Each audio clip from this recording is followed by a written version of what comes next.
나의 나 된 것은 다 하나님 은혜라.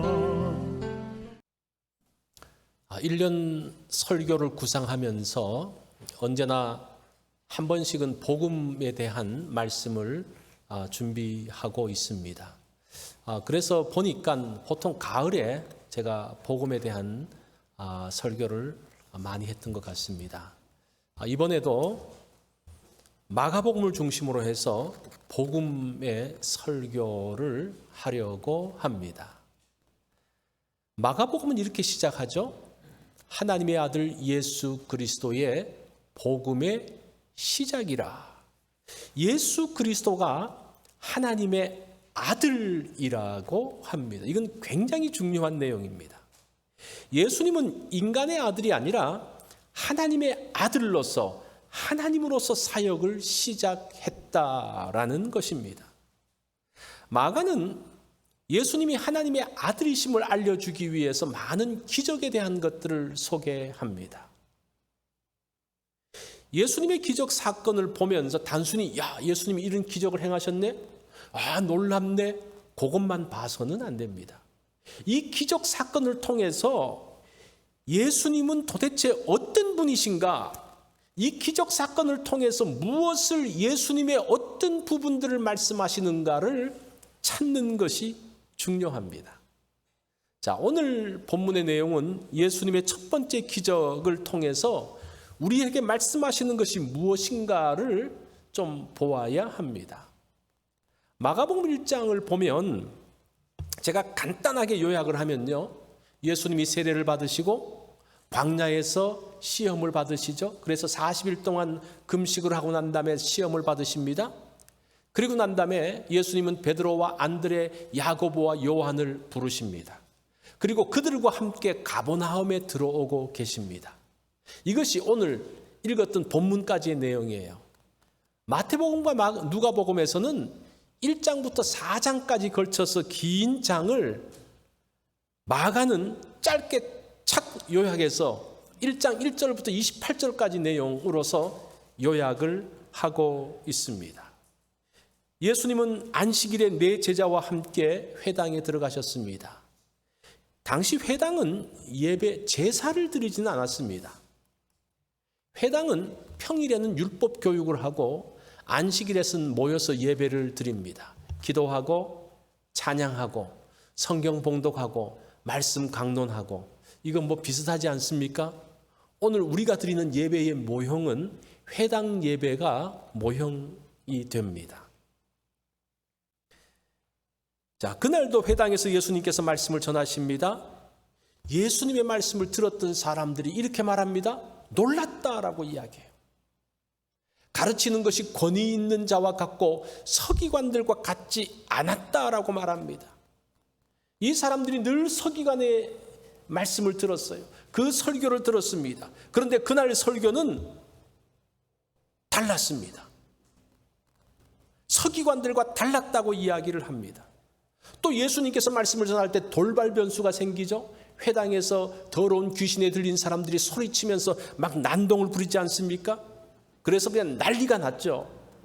우리가 예배하는 누가 한 사람이 큰 소리 치면서 해보십시오. 난리가 나죠. 그때 예수님께서 말씀으로 단숨에 귀신 들린 사람을 제압합니다.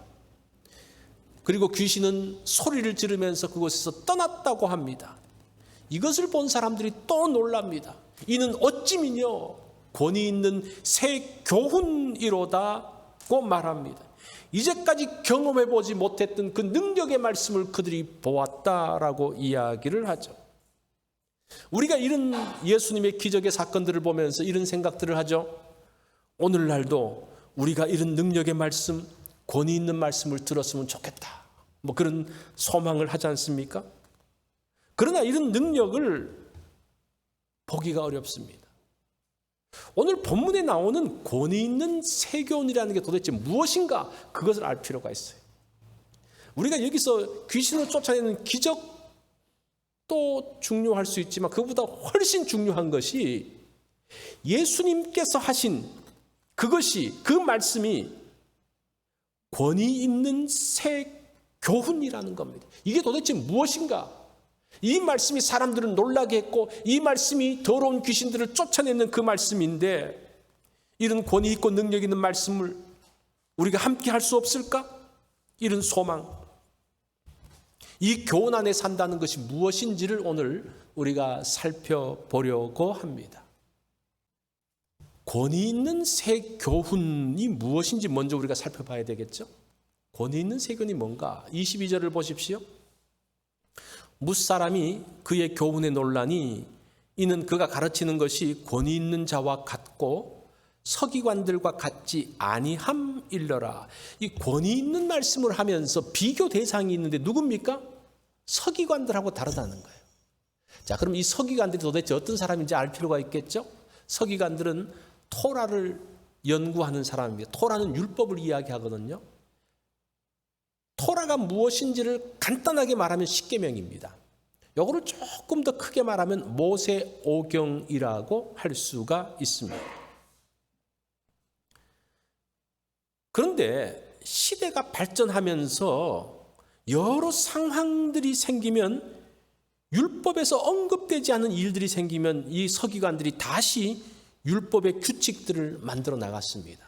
그래서 이 서기관들은 규칙을 만들고 또 벌칙을 만드는 사람들이 서기관들이었어요. 두 번째로 이 사람들은 그 규칙을 가르치는 사람들입니다. 그 율법을 가르치는 사람들이에요. 세 번째는 이 규칙을 근거로 재판하는 사람들입니다. 그러니까 이 서기관들은 정말 중요한 사람들이죠. 그 당시 사람들에게 굉장한 영향력을 미친 사람들이죠. 이 서기관들은 율법을 열심히 연구하고 그 변천사도 잘 알았습니다. 그래서 서기관들 중에 권위 있는 사람이 누구냐라고 말할 때 그 스승이 누구냐가 중요했어요. 요즘도 마찬가지죠. 어떤 교수가 있고 어떤 학문의 대가가 있으면 이 사람의 권위를 말할 때 누구한테 사사받고 누구한테 배웠느냐, 이건 음악도 마찬가지고 이 스승이 굉장히 중요합니다. 이 서기관들도 마찬가지예요. 유명한 선생님들한테 배우면 배울수록 권위가 있습니다. 그런데 예수님의 가르침은 다릅니다.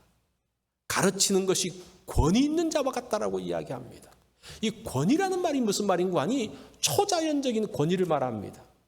근데 이렇게 말하면 좀 어렵잖아요. 팀 켈러 목사님은 요거를 조금 더 쉽게 말하면서 오리지널에서 나오는 권위다. 인용하지 않고 오리지널에서 나오는 권위다라고 이야기를 합니다. 예수님은 다른 사람의 말을 인용하지 않습니다. 내가 누구로부터 배웠다고 말하지 않습니다. 오리지널을 말씀하십니다. 왜 그래요? 예수님은 하나님이시기 때문에 오리지널을 말씀하시는 거예요. 그냥 이렇다라고 하면 그렇게 되어지는 거예요. 이 전통은 구약에서 선지자의 전통에서 나온 겁니다. 선지자들이 예언을 할 때, 선지자들이 말씀을 전할 때 인용이 없어요. 이렇게 말하죠. 하나님께서 나에게 말씀하셨습니다. 그러면 끝이에요. 이게 오리지널 권위거든요. 예수님이 말씀하시는 것은 랍빈도 어떤 선생님이 말씀하셨다, 누가 말씀하셨다, 그게 아니라 예수님께서 그냥 그렇게 말씀하시는 거예요. 그것이 그냥 하나님의 말씀이 되어지는 거예요. 왜 그렇습니까? 예수님이 하나님이시기 때문에. 그 말씀을 들으니까요, 이게 서기관들의 메시지와 그 권위와 다른 거예요. 지금 그것을 이야기하고 있습니다. 그러면 예수님께서 도대체 무엇을 가르쳤을까? 오늘 본문에는 나오지 않습니다. 그런데 마가복음 전체를 보고 또 복음서 전체를 보면요, 마가복음 1장 15절이 예수님의 가르침이에요. 이것이 일관성 있게 가르치는 내용입니다. 자, 우리 이 중요한 말씀이니까 다 같이 한번 읽어볼까요? 시작.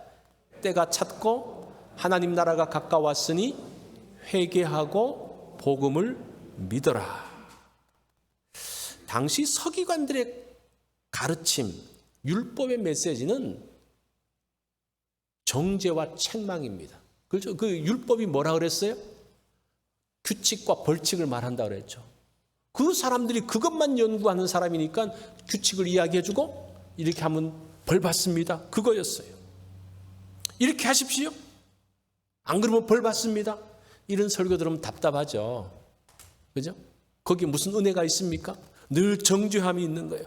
억압이 있고 두려움만 있습니다. 율법만 있으면 사실은 소망이 없습니다. 그런데 예수님의 가르침은 달랐습니다. 천국을 말하는 거예요. 하나님 나라를 알려주고 있습니다. 천국에 들어가기 위해서 어떻게 하라고 합니까? 회개하라고 이야기해요. 하나님 나라에 들어가지 못한 사람을 정죄하지 않습니다. 하나님 나라에 들어가는 법을 알려주십니다. 회개하면 된다고 이야기하시는 거예요. 율법을 어긴 사람을 죄인이라고 정죄하기보다는 죄에서부터 회복할 수 있는 길을 알려주십니다. 새롭게 되는 법을 알려주십니다. 이게 서기관과 다른 내용이에요. 그러다 보니까 사람들이 그 말씀을 듣고 깜짝 놀라는 거예요. 가끔 사람들은 설교자들에게 예수님과 같은 권위 있는 세교훈을 전하라고 이야기합니다. 이게 상당히 부담스럽죠. 그런데 이 단어 뜻을 그대로 보면요, 설교자들은 권위 있는 세교훈을 할 수가 없어요. 왜냐하면 설교자는 오리지널이 아니기 때문에 그래요. 오리지널이 아니죠. 어찌 목사가 자신의 메시지가 오리지널이라고 말할 수가 있습니까? 이제 가끔 그렇게 말하는 사람이 있어요. 직통계시를 이야기하고 하나님으로부터 받았다는 사람, 그게 오리지널이거든요. 그런 사람들은 다 이단이에요. 이 시대에 누가 오리지널을 이야기합니까? 우리는 하나님께서 주신, 예수님께서 말씀하신 권위 있는 새 교훈을 수종드는 사람들이에요. 그러면 이런 질문을 할 수 있겠죠. 그러면 우리는 권위 있는 새 교훈을 접할 수 없나요? 이 새 교훈은 우리와 상관이 없습니까? 그렇지는 않습니다. 권위 있는 새 교훈을 접하는 방법이 있어요. 그게 이제 두 번째 제가 이야기할 거예요. 자, 두 번째 내용은 무엇인가 하니 예수님의 권위 아래 있는, 권위 있는 새 교훈을 접할 수 있는 방법은 예수님의 권위 아래에 있는 겁니다. 권위 있는 설교는, 능력 있는 설교는 설교를 잘한다는 개념이 아닙니다. 설교를 들으면서 야, 설교 기가 막히게 쪼개네, 야, 설교 잘하네, 이런 개념이 아니에요. 설교자들은 설교를 위해서 많이 연구하죠. 연구하고 난 다음에 이게 신학적으로 바른지 바르지 않는지를 또 검증합니다. 많은 문헌들을 참조합니다. 그리고 오늘날 이 시대에 이 말씀이 어떻게 적용되는지를 고민합니다. 근데 이렇게 열심히 준비해서 전하지만 그건 권위 있는 세교훈이 아닙니다. 오리지널이 아니기 때문에 그렇다는 거예요. 어떤 분들은 예수님같이 능력의 말씀을 전하라고 이야기합니다. 근데 여기서 예수님의 말씀에서 중요한 것은 능력이 아니라 권위예요. 파워가 아니라 어서리티입니다. 우리가 이것을 잘 기억을 해야 됩니다. 22절을 보십시오. 무사람이 그의 교훈에 놀라니라고 말합니다. 이 놀란다는 말은 무엇에 얻어맞다라는 그런 말이에요. 공포에 사로잡히다라는 그런 말입니다. 그래서 말씀을 들으면서 깊은 두려움에 빠집니다. 어찌할 바를 알지 못합니다. 이게 예수님께서 전하신 권위 있는 새 교훈의 반응이에요. 사도행전 2장 37절을 보면 사실은 베드로도 오리지널이 아니죠. 그렇지만 그 당시 예수님으로부터 배우면서 예수님과 가장 비슷한 메시지를 전했는데 베드로의 말씀을 듣고 사람들이 어떻게 반응합니까? 그들이 이 말을 듣고 마음에 찔려 베드로와 다른 사람에게 물어 이르되 형제들아 우리가 어찌할꼬 하거늘. 말씀을 듣고 깊은 두려움에 빠집니다. 그냥 있으면 벼락 맞아 죽을 것 같은 거예요. 견디지 못하는. 그래서 묻습니다. 어찌할꼬? 우리가 어찌하면 좋습니까? 베드로가 말하죠. 회개하고 예수를 믿으라고 말합니다. 그리고 세례를 받습니다. 그들이 함께 모여서 듣고 교제합니다. 자신의 재산과 소유를 팔아서 각 사람의 필요대로 나누어 줍니다. 베드로가 오리지널을 이야기하지 않았는데도 이런 역사가 나타나는 거예요. 권위 있는 세교훈에 비슷한 근접한 말씀이 이렇게 반응이 나옵니다. 이런 반응은 일반 사람들이 감당하기 어려워요. 제가 말씀을 딱 전했는데 여러분 깊이 두려워하면서 자기 재산을 팔아서 다 교회에 갖다 바쳐야 된다? 이거 굉장히 부담스럽죠. 이런 말들은 사실 우리가 함부로 할 수 있는 말들이 아닌 거예요. 내가 어떻게 이 하나님 말씀에 대해서 어떻게 반응하고 어떤 자세를 가져야 되는 것인지, 목사님 한번 예수님처럼 한번 권위 있는 말씀, 능력의 말씀 전해보세요. 우리 한번 뒤집어 보세요. 뒤집어지면 큰일 나는 거예요.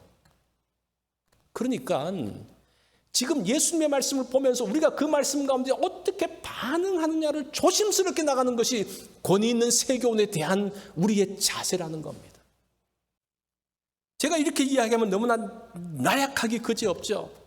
하나님 말씀을 담대하게 전하고 힘있게 전하고 능력 있게 전해야 되는데, 근데 이게 능력 있게 전하는 거하고 다른 게 무엇인가 하니, 하나님의 말씀이 그런 말씀이기 때문에 두려움으로 하나님 말씀 아래에 있어야 된다는 것.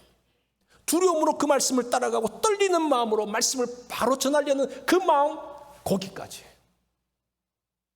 그 이상의 것은 하나님이 하시는 겁니다. 성도들 역시 주의 말씀을 두려움으로 귀하게 여기는 마음의 자세를 갖는 게 중요합니다. 그 말씀이 우리의 판단의 우선순위가 되어져야 됩니다. 그것이 권위 있는 세교훈과 함께 나가는 겁니다. 자, 그렇다면 이제 세 번째 생각할 게 무엇인가 하니, 그래도 권위 있는 세교훈과 함께 실제적으로 사는 것이 무엇인가? 어떤 것이 그 권위 있는 세교훈 가운데 사는 것인가? 예수님께서 이렇게 말씀하셨으니까 그것을 우리가 마지막으로 한번 살펴보겠습니다. 그것을 한마디로 말하면요, 정결하게 사는 겁니다. 정결하게. 예수님이 말씀하시는 곳에 한 사건이 벌어집니다. 그게 23절의 내용이죠. 마침 그들의 회당에 더러운 귀신 들린 사람이 있어 소리질러 이르되, 더러운 귀신 들린 사람이 있습니다. 이 말을 보고 오해하는 분들이 있어요. 귀신도 더러운 귀신이 있고 깨끗한 귀신이 있냐, 뭐 이렇게 말하는 분이 있는데, 사실은 원문을 그대로 보면요, 더러운 영이라고 되어 있어요. 우리 한글 성경은 귀신이라고 번역하면서 그런 오해를 조금 할 수가 있는데, 더러운 영에 사로잡힌 사람입니다. 이 말은 무슨 말인가 하니, 사탄은 더러운 존재라는 거예요. 사람을 더럽게 만드는 존재입니다. 여러분들이 이 살면서 나를 더럽게 하려고 하는 존재가 있으면요, 그게 악한 영이라고 보면 거의 정확합니다. 그죠? 우리를 악으로 이끌고 우리를 어떤 중독 가운데 빠지게 하고, 아주 굉장히 나이스한 것 같지만 그 결국은 마지막에 가는 그것들이 아주 더러운 쾌락과 음란 가운데 인도하는, 그거 다 더러운 영들이에요. 우리가 그것을 분별하는 게 굉장히 중요합니다. 회당에서 예배하는데 소리를 지릅니다. 이것이 회당을 더럽히는 행위죠. 23절을 자세히 보면요, 마침 그들의 회당에 더러운 귀신 들린 사람이 있었다고 말해요. 회당은 정결한 거고 경건한 곳인데 귀신 들린 사람이 그 회당을 점령하고 있습니다. 거기서 소리 지르고 있습니다. 더럽혀졌습니다. 이게 참 우리가 조심해야 될 부분이죠. 우리가 이 모이는 예배의 장소가, 예배당이 얼마나 경건한 것입니까? 얼마나 거룩한 것입니까? 그런데 이 가운데 어떤 더러운 것이 있으면서 이것을 지배한다? 그들의 회당이 이렇게 돼 있어요. 그 사람들이 모인 회당에 누가 있다는 겁니까? 더러운 영이 앉아 있다는 거예요. 지금 그런 상황입니다. 24절을 보면 이 귀신이 이렇게 말합니다. 나사렛 예수여, 우리가 당신과 무슨 상관이 있습니까? 우리라는 말을 써요. 이 귀신이 우리와 무슨 상관이 있습니까? 귀신 들린 사람이 우리라는 표현을 통해서 회당이 자신의 영향력 아래에 있는 것처럼 이야기합니다. 물론 어떤 분은 그렇게 이야기해요. 이 우리라는 것은 귀신이 많기 때문에 우리라고 말하는데, 사실은 23절과 24절 연결해 보면요, 우리라는 것은 그들의 회당, 그 회당이 자기의 영향력 아래에 있는 것 같은 어떤 그런 모습입니다. 회당과 자기 자신을 동일시하는, 회당의 분위기를 주도하는 어떤 그런 부분입니다. 이 더러운 것들이 회당마저도 더럽히고 있습니다. 더러운 귀신이 뭐라고 말합니까? 24절을 보면 나사렛 예수여, 우리가 당신과 무슨 상관이 있나이까? 우리를 멸하러 왔나이까? 나는 당신이 누구인 줄 아노니 하나님의 거룩한 자입니다. 이 더러운 귀신이 예수님에 대해서 정확하게 알고 있어요.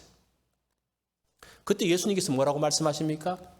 잠잠하라 라고 말씀합니다. 꾸짖습니다. 더러운 귀신이 하는 말을 들을 필요가 없어요. 귀신이 예수님을 증언하는 거 들을 필요가 없습니다. 그냥 잠잠하라고 그래요. 꾸짖습니다. 그러면서 더러운 영이 떠나게 되어집니다. 이거 굉장히 중요합니다. 더러운 귀신이 말하는 거 들어서는 안 된다는 거예요. 어떤 분은 이렇게 말하는 것을 들었습니다. 내가 하나님의 자녀인 것을 점쟁이한테 가서 알았다고. 너무 일이 안 풀려서 점쟁이를 찾아갔더니만 이 점쟁이가 하는 말이, 당신은 예수 믿고 살 팔자야. 그 말을 듣고 이제 은혜 받은 거예요. 내가 하나님의 자녀구나. 이게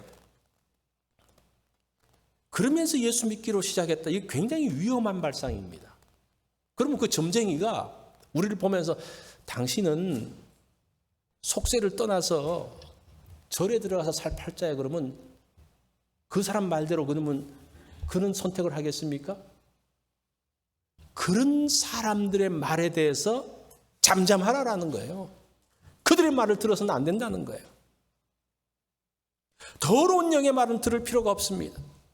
우리는 얼마나 그런 것들이 많습니까? 오늘의 운세라든지 어떤 그런 것들을 따라 살 사람이 아니라 하나님 말씀을 따라서 살 사람들입니다. 그래서 예수님께서 더러운 귀신을 보면서 뭐라고 말합니까? Shut up! 잠잠하라! 네가 말할 필요 없어. 그래서 우리가 어떤 더러운 세력들에 대해서 그들의 말에 귀를 기울여서는 안 된다는 거예요. 뭔가 맞는 것 같은데? 그럼요, 귀신들인데 어떻게 합니까? 정확하게 알죠. 그렇지만 그들은 더러운 세력이라는 거예요. 어둠의 영이라는 겁니다. 이것을 본 사람들이 다 깜짝 놀라서 말합니다. 27절을 보십시오. 다 놀라 서로 물어 이르되 이는 어찌미냐? 권위 있는 새 교훈이로다. 더러운 귀신들에게 명한즉 순종하는도다. 이 권위 있는 새 교훈은 더러운 귀신이 소리치는 것을 멈추게 합니다. 귀신이 순종했다고 하는데 이건 순종이라기보다는 굴복했다는 말이 더 정확합니다. 오늘 본문에서 보면 더러운 귀신과 대조되어지는 게 나오는데 거룩한 자입니다. 이거는 마귀가 했던, 더러운 귀신이 했던 말을 인용하는 게 아니고 예수님은 거룩한 분입니다. 바꾸어 말하면 정결한 분입니다. 성령님이 정결한 영이죠. 이 더러운 영을 귀신에게 말한다면 성령을 말할 때는 정결한 영을 이야기합니다. 우리는 권위 있는 자가 아닙니다. 어떤 설교자도 예수님같이 권위 있는 세교훈을 말할 수가 없습니다. 그렇지만 우리는 권위 있는 세교훈 가운데 살아야 됩니다. 그러면 그 능력을 누릴 수가 있습니다. 그것이 뭐냐? 더러움에서 떠나서 정결하게 거룩하게 사는 거예요. 그것이 세교훈 아래 사는 겁니다. 세교훈 아래 있는 것이 정결함이라고 그랬어요. 우리가 예수님과 같은 권위 있는 세교훈을 말하는 사람은 아무도 없어요. 오리지널을 말하는 사람은 아무도 없습니다. 그렇지만 그 말씀 아래 있어야 되는 거예요. 그 권위 아래 있어야 되는 겁니다. 그러면 그 권위 아래서 산다는 게 뭐냐? 정결함은 멈춤입니다. 멈추는 것. 더러운 영이 예배하는 회당에서 소리칩니다. 멈추지 못하고 그냥 계속 소리 지르고 있습니다. 멈추지 못하게 하는 세력들이 우리 가운데 있는, 악한 영들이 때로는 우리 가운데 있는 거예요. 교회 안에도 있는 거예요. 회당 안에도 있는 거예요. 멈추지 못하게 하는 것이 더러움의 영입니다. 악한 것인 줄 알고 멈춰야 되는데 멈추지를 못해요. 여러분 가끔 그런 적이 있죠. 멈추지를 못해요. 그만하고 싶은데 안 됩니다. 더러운 영의 역사예요. 제가 예전에 보니까 유학생들이 이제 주중에는 열심히 공부하고 할 것 많고 주말이 되면, 특별히 토요일이 되면 이제 비디오 가게 가서 드라마를 빌려서 이제 보는 거예요. 그러니까 한 드라마가 보통 16번 나오면 16개를 빌려서 토요일 내내 보는 거예요. 이제 그리고 이제 새벽까지 보지 않습니까? 이제 끝나야 되는데 끝나지를 못해요. 왜냐? 이 한 편이 딱 끝나고 나면 그 다음이 너무너무 궁금하잖아요. 그죠? 여러분 다 비디오 한번 봤잖아요. 너무너무 궁금해가지고 그 다음을 또 보고 싶어 새벽까지 보는 거예요. 그러면 교회 나와서 예배하는데 굉장히 지장이 생깁니다. 그만하고 싶은데 안 돼요. 그때에 악한 영이 역사한다는 사실들 깨달아야 돼요. 멈춰야 되는 거예요. 우리가 이게 지금 더러운 귀신이 왔다, 더러운 영이 왔다는 것이 여기서는 굉장한데 우리 일상 가운데서 보면요, 작은 일들 가운데서 그런 것들이 문득문득 우리 가운데 있는 거예요. 멈춰야 되는 걸 알아요. 근데 못 멈추고 가요. 그거 지금 더러운 영이 역사한다는 사실들을 우리가 깨달아야 된다는 겁니다. 지금 권위 있는 세교원이 그것을 멈추게 하는 거예요. 우리의 삶을 지키는 거예요. 우리의 일상생활 가운데 나오지 않습니까? 우리가 누군가를 헐뜯는 말의 습관들. 이게 그만해야 되는데 계속 나오는 거예요. 조심해야 됩니다. 자신의 감정을 조절하지 못하고 상대의 마음을 상하게 하는 것, 불평하는 것, 감사하지 못하는 것 등등 계속적으로 내 마음 가운데서 나와요. 멈추지 못하고 계속되어져요. 누군가가 말하지만 제재할 수가 없어요. 조심해야 됩니다. 이것이 뭐 죄와 뭐 상관이 크게 있냐? 영적인 생활과 뭐 상관이 있냐? 그렇지 않습니다. 오늘 이 사건을 보면요, 이거는 큰 사건이고 작은 사건을 보면요, 그런 모습들이라는 거예요. 그래서 우리의 삶들 가운데서 멈춰야 될 때 멈추는 일들을 계속적으로 해야 됩니다. 성경은 이것을 절제라고 이야기합니다. 고린도전서 9장 25절에 보면 이기기를 다투는 자마다 모든 일에 절제할지니 절제하지 못하면 승리하지 못합니다. 멈추는 힘이 있으면 승리하게 됩니다. 오늘날 브레이크 없이 질주하는 사람들을 봅니다. 질주하다가 이제 멈춰야 되는데 멈추지 못합니다. 브레이크가 말을 듣지 않아요. 여러분, 좋은 차가 어떤 차입니까? 잘 나가는 차가 좋은 차가 아니고 브레이크를 밟을 때에 딱 멈추는 차가 좋은 차예요. 사람도 마찬가지입니다. 누가 성숙한 사람입니까? 잘 멈추는 사람입니다. 말이나 행동에 멈춰야 될 때를 알고 딱 멈추는 사람. 그런 사람이 성숙한 사람들이. 그런 사람들이 주님께서 말씀하시는 권위 있는 새 교훈 가운데 사는 사람들이. 얼마나 이 세상 가운데 더러운 것들이 많습니까? 더러운 욕심들을 향해서 달려가죠. 우리 그리스도인들하고 그 더러운 곳으로 나가지 않습니까? 그것을 밟게 되어지죠. 그것들을 보게 되어지죠. 그런 마음이 생기죠. 그럴 때 아니, 멈춰야지. 그게 정결함이에요. 그게 권위 있는 새 교훈의 복음 가운데 사는 거예요. 그 말씀이 우리를 보호하는 거예요. 어떤 분들은 그걸 보면서 왜 이렇게 답답해? 왜 이렇게 성경을 가지고 나를 구속해? 그거 그대로 갔다가는요, 큰일 납니다. 차가 그냥 달리는 대로 브레이크 없이 달리면 어떻게 됩니까? 마지막 죽는 거예요. 죄의 삭은 사망이라고 이야기하는 거예요. 이 권위와 권력은 사람들을 통솔하는 데 아주 비슷합니다. 그런데 다른 점이 있다면 사람들을 행동하는 과정이 다릅니다. 권위 있는 사람들은 마음을 움직여서 자발적으로 행동하게 한다면 권력은 지휘나 힘을 이용해서 강제적으로 행동하게 합니다. 뭔가 통솔하는 것 같은데 권위와 권력이 달라요. 얻는 과정이 다릅니다. 권위는 사람들을 감동시켜서 얻는 거예요. 그런데 이 권력이라는 것은 합법적으로 갖기도 해요. 투표를 통해서 갖기도 해요. 물려받기도 하고, 뭐 왕은 물려받죠. 돈으로 사기도 하고 힘으로 빼앗기도 합니다.